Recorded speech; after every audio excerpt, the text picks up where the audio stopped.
Tres ángulos, tres vértices, tres lados. El triángulo es un tipo de polígono que tiene tres lados. Si usamos tres rectas, P, Q y R, que no son paralelas, logramos un triángulo. Las rectas dividen al plano en semiplanos. Observemos cómo la recta R divide el plano en dos zonas, una roja y otra azul.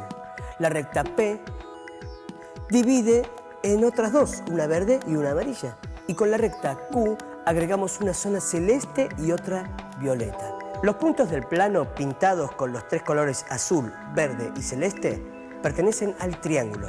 Entonces, un triángulo es la figura formada por la intersección de los tres semiplanos.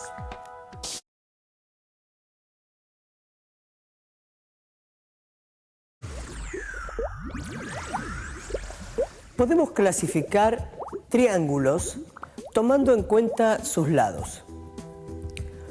Un triángulo equilátero posee tres lados de la misma longitud y los ángulos de sus vértices miden 60 grados.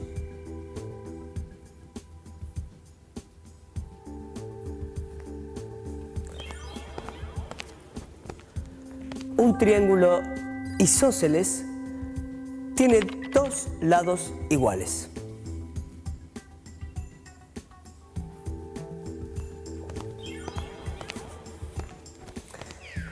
Y un triángulo escaleno tiene todos sus lados y todos sus ángulos distintos.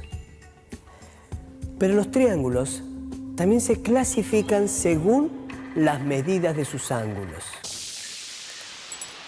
Por la medida de sus ángulos se pueden identificar los siguientes triángulos. Un triángulo rectángulo tiene un ángulo recto.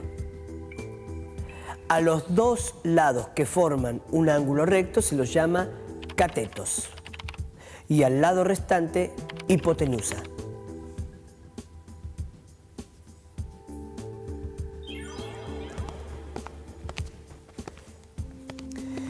En un triángulo obtusángulo, uno de sus ángulos es obtuso, o sea, mayor de 90.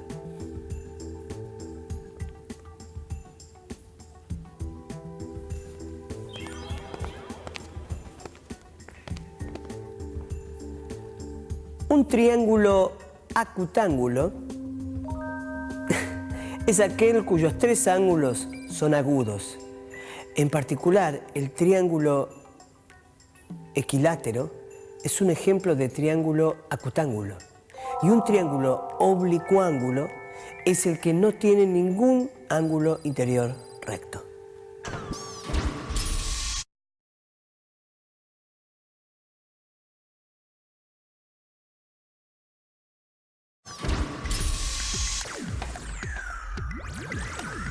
En todo triángulo, la suma de los ángulos interiores equivale a la suma de dos ángulos rectos.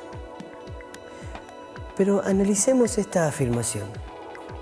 Sumar es agregar. Para ver el caso de la suma de los ángulos, situamos uno a continuación de otro. Rompemos el triángulo y colocamos sus ángulos en forma continua.